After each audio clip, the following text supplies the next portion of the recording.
Hello and welcome to the Daily Mill for Thursday the 20th of January 2022. In today's Millwall news, Jón Daði Böðvarsson has left Millwall Football Club. Böðvarsson joins Bolton. Millwall Football Club can confirm that striker Jón Daði Böðvarsson has joined Sky Bet League One side Bolton Wanderers on a free transfer. So not alone, he has gone. The 29-year-old signed for the Lions in 2019 and has made 76 appearances but leaves for more regular first-team football. Böðvarsson heads to Ian Everett's Trotter side, who currently sits 17th in Sky Bet League One.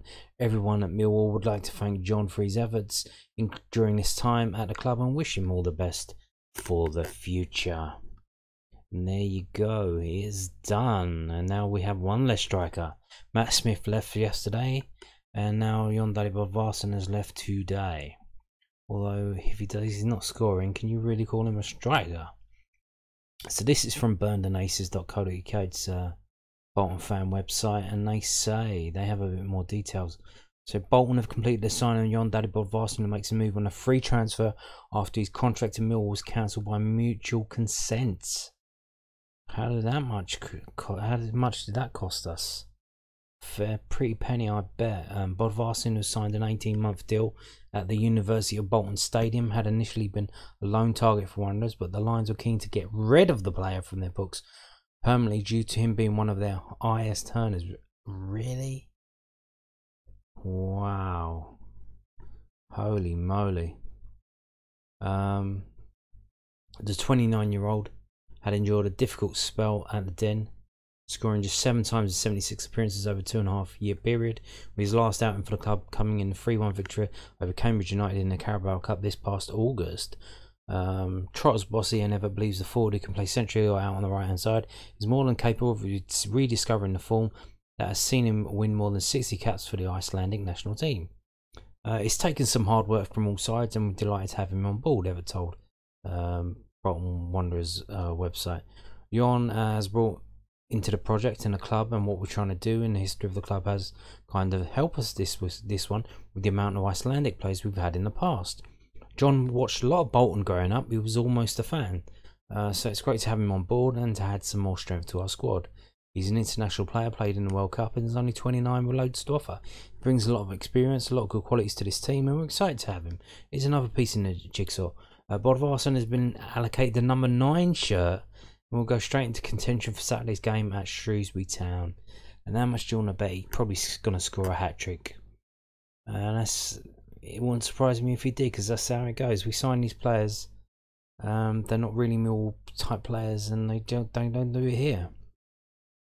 Or we sign players who are too old and they're past it, and they have the name but they don't have the legs anymore. So there you go, we've just got rid of a player literally to get him, keen to get rid of the player from their books permanently due to him being one of their highest earners. So there you go, he's gone, he's off the books. Does that mean we have that? Well, Gary Rowett said in the summer, and he said it in coming up to this transfer window now, players need to leave if we can bring some people in. Well, we've had 2 players leave now. Matt Smith's gone. Jón Daði Böðvarsson's gone. So 2 in, 1 out, yeah?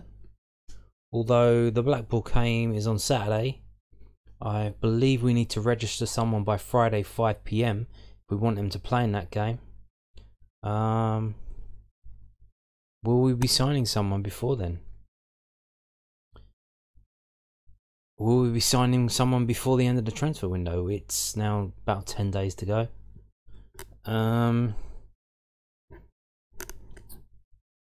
Who knows? Who knows? But Gary did say we need players to leave before we can sign any more players.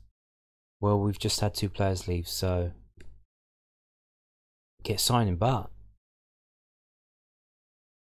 it appears basically that our season is done and dusted. We don't really have a chance of getting into playoffs now with like 4 long-term injuries in our squad. Should we waste the money on someone for this season for maybe a loan player? Is it worth it? Should we save the money till the summer? Should we try and speak to someone who's out of contract in the summer, and try and get them to sign in the summer to improve our squad for next season, because this season's probably a bit of a bust already.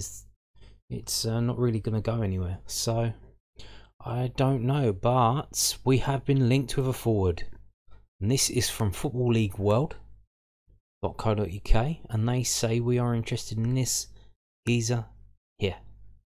Hull and Millwall showing transfer interest in West Brom player Jordan Hugill. I don't know if that's it, how you pronounce it. May have found a potential way out of his nightmare loan spell with West Bromwich Albion, with other Championship clubs interested in signing him this month. According to BBC's Nick Mashita, both Hull City and Millwall are considering a sweep for the 29-year-old who signed a season-long deal with the Baggies back in August from Norwich City. Canaries manager Dean Smith has stated that the club are looking at Hugill's situation, that the Hawthorns with the striker understood to be frustrated at his lack of starts under Valérien Ismaël.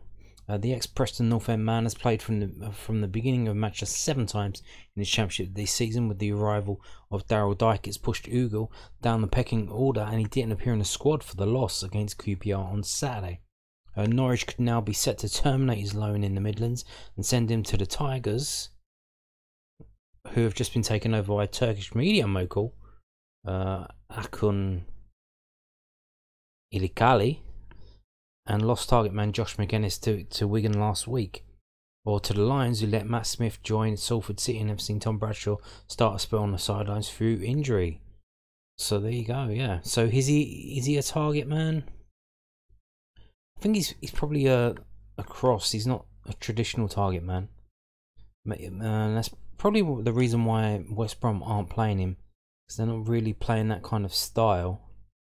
So he's just like, he's their version of Matt Smith. He's the backup plan. Well, they don't really need a backup plan if plan A is working, and they're winning games by playing it on the floor. So it seems more than likely than ever now that Hugill will end up leaving West Brom for pastures new.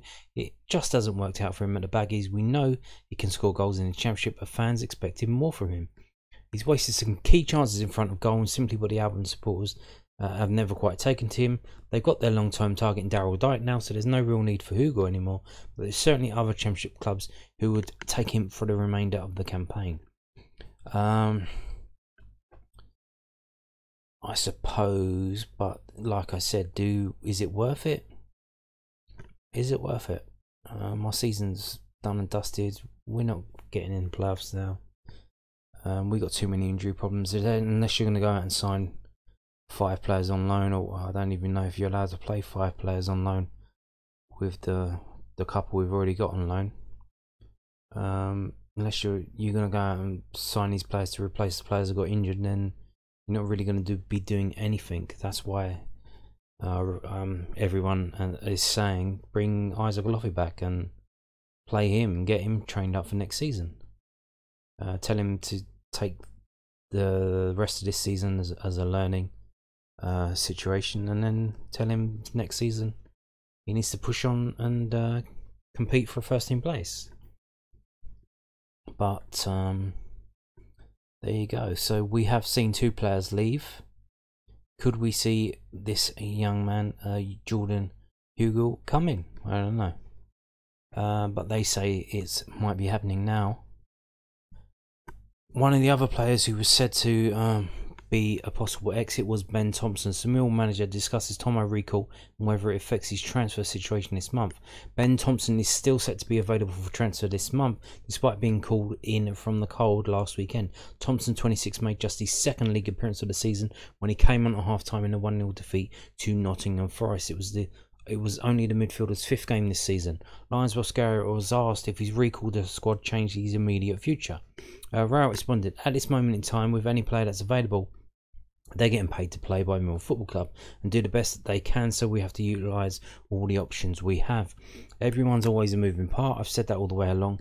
If we have an opportunity for a player to play football and they haven't done that, the player comes to see me and tells me he wants to pursue the opportunity, I think we always look at that. What we want is people who want to push this club forward and push this club onto new levels. That's always the aim. Meanwhile, Rowett is set to get a much needed boost in defence, with Daniel Ballard on course to return from his knee surgery next month. Rowett added, that's the prognosis. He's still got to do quite a bit, but hopefully he will be back with us training in early February. We've obviously then got to assess how quickly he can be back playing games. Originally it was the end of February, and he's a little bit ahead of schedule. It's an area where we're quite light in numbers at the moment. We've only got 5 or 6 defenders in the group, which is not ideal. It's certainly good to get down back, indeed. And when you play basically 5 defenders every game, having 5 or 6 defenders is not ideal. The last game, Alex Pearce was not on the bench. He's set to be not on the bench again. Will Muller be put on the bench? He should be. We need at least 1 defender on the bench. But we'll see. We'll see what happens. So, talking about signing players, what's Garrett up to? Is he? We're making bids for players in Dutchland. And in Belgium, and in Derby, the young lad, we made 4 bids for him, and they all got rejected, and we've washed our hands of that, and we're moving on. So, what is Garrett up to? So he gives a little quote here. So Millwall boss wants to take different route of attacking recruitment, focusing on specific type. Millwall are confident that they will be able to reinvigorate their attack with new signings this month, as they aim to go down a different route. Lions manager Gary Rowett said the club are targeting young, mobile, up-and-coming strikers that can add freshness to the squad. That would be a further departure from the little and large combination that defined previous boss Neil Harris's recruitment strategy. In Harris's last transfer window at the club, Millwall signed Matt Smith and Jón Daði Böðvarsson, physical players but who lack pace and mobility. Rowett has attempted to evolve the side away from a rigid 4-4-2, signing more dynamic players such as Mason Bennett, Benakofobi and Shea Ojo. 2 of them are on loan at the moment. But Millwall have struggled to match their rivals for a playoff spot by having a prolific goal scoring forward. Jed Wallace has shouldered that burden from midfield with 10 goals in each of the last 2 seasons. Rowett knows to challenge for the top 6. The Lions need a forward who can get into the mid to high double figures. 15 players in the Championship have more goals this season than Millwall's top scorer Tom Bradshaw, who has 7 but is now injured. Matt Smith joined Salford City this week, and Böðvarsson has joined Bolton Wanderers. Wallace could also leave this month. White, Ojo and Bradshaw are sidelined. We are absolutely decimated up front. We won't let those players out if we weren't going to bolster the attack, Rowett said when asked if we were confident in strengthening his attack this month. Sometimes as a manager you have to accept and look at players that have a limited impact on the team in terms of goals. I know that's sometimes down to opportunity, but what I mean is that you therefore have to go and let them play. We've spoken about in previous windows about letting people go and play games. We want to go down a slightly different route, and I'm confident we'll be able to do that. Our aim is to recruit younger, mobile, up-and-coming strikers that will give us an opportunity to do that. We'll aim to do that as best as we can. Within that, we might have to look at short-term option or 2 to get through to the end of the season if we can't sign who we want. That's the target. The club, the owner and myself have all spoken about how we'd like to go with that sort of plan. We need a little bit of freshness around and newness to the group, and that's what we intend to do. So what's he said there? Our aim is to recruit younger, mobile, up and coming strikers that will give us the opportunity to do that. That sounds like Isaac Loffy to me. So, you don't need to recruit him. He's a Millwall player. Just recall him on loan. Recall him from his loan at Sutton United, where he scored 2 goals in midweek against Colchester United. He's young. He's mobile. He's up and coming. He scored goals in the National League. He went to League 2 and he's scoring goals there.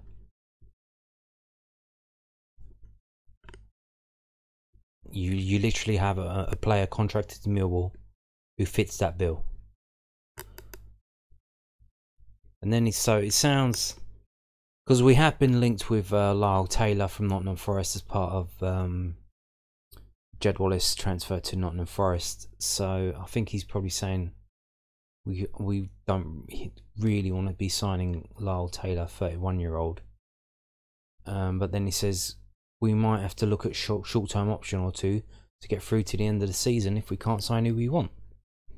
So does that mean we're going to make stupid bids for young players, which is going to get you laughed at, and then on the final day of the season you're going to sign someone on loan just to get through to the end of the season? Either Lyle Taylor or Jordan Hugill or Ichek Pizu. We don't know. They've got a plan, but the plan's not working, is it? And literally what he said there, our aim is to recruit a younger, mobile, up-and-coming striker. Well, that's Isaac Olofi. That is literally... He's defined Isaac Olofi with the words that he said there. And everyone is saying, especially now that we've got two players injured, players just left, bring him back.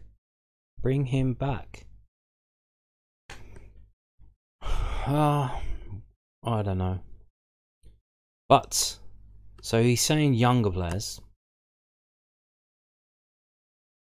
mobile, up and coming. That also refers to a player that we were linked with in the summer.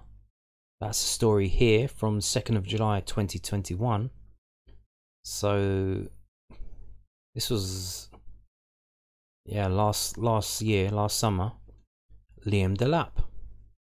So there was some kind of rumours that we might be going in for him. But he got injured. But hey, guess what? Today, or a couple of days ago, this story, he returns to full first team training. So he's back training now, he's fit, he's ready to go. Could we be going back in for Liam Delap? Maybe, maybe not, I don't know. But again, it's a loan. It's a marquee loan, it's from Manchester City. It's going to bring a lot of press attention from other places, eyes on us. And eyes on him as well. Now, we've had players like this before. We've had Harry Kane. We've had Glenn Johnson. So it might not be a bad thing, but it's not a solution for us in the long term. It's part of what he said there, a young up and coming mobile striker. But it's part of the second thing where he said as well, just to get set us through to the end of the season. Because if we sign him on loan, there's no way we're going to be able to afford to buy this guy. You're looking at probably 10 million at least. So again, it fits the bill on both of these things of being a young up and coming striker, but also just someone to bring in and fill the gap. And if he comes in and doesn't do it, and if the lad he gets in a bit of a strop, or he sends word back to the players and coaches at Man City that, you know, the system we're playing is fucking dog shit.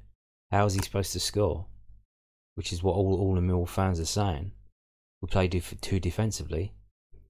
Then if that gets around in the Premiership, then no, they won't then loan us any more players at all for next season. They won't loan us any players unless it's a defender, because they know, he's going to get some. Our defender's going to get a lot of opportunities to practice his defending at Millwall, because that's all they fucking do. But we won't send the forward there, the young up and coming forward there on loan, because why would we do that? He's not going to be fucking doing anything up front. So there you go. Something might be happening, but probably not in time for the Blackpool game. We'll see. Come back tomorrow and check for tomorrow's video. But before that, dates for your diary. Rearranged dates confirmed for QPR game and Swansea City. This is from millwallfc.co.uk. So you season ticket holders, this is where your dates have gone. And anyone else, if you already bought tickets, these are the rearranged things. Millwall Sky Bet Championship fixtures against Queen's Park Rangers and Swansea City have been rescheduled for Tuesday the 15th, that's for the QPR game, and Tuesday the 5th of April for the Swansea City game. And both of them will be kicking off at 7:45 PM. The Lions match against QPR had been set for Saturday the 5th of February, but the QPR progressed to the FA Cup 4th round, which meant the fixture had to be rearranged to the following week. Our game against Swansea City was originally meant to take place on Saturday the 26th of December, otherwise known as Boxing Day, but was postponed due to positive COVID-19 cases in the Lions camp, has now been penciled in for April. Tickets for each game will go on sale in due course, whilst tickets already purchased for the original fixtures will be valid for the rearranged date. So there you go. And on that note, thank you and goodbye.